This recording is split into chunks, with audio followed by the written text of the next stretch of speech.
the school level that are even teaching it. You got people teaching history and never educated in college to teach history. If they're teaching history, they're teaching history or civics or with an educational certificate attached to it.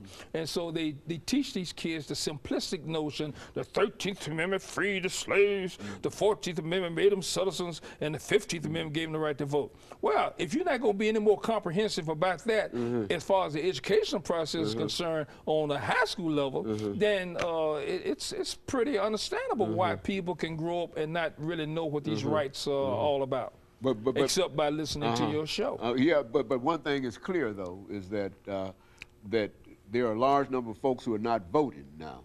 And well, what we're trying to do might be is another reason for that, because they don't think that it's going to do them any good. You know? Well, what could you say to somebody over the last minute and 30 seconds in terms of participating in the politics and the things from that perspective? Well, you know, if I wanted to be, if I want to sanitize the whole thing and reach back several hundred years, I could rely upon the founders of the American Revolution and say that that's one of the reasons why they fought, because they didn't have the right to vote.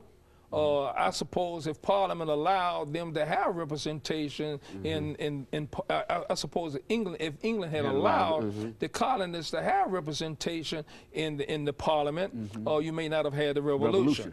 But remember the mantra, the call for arms was taxation without representation. So maybe people owe that to their ancestors.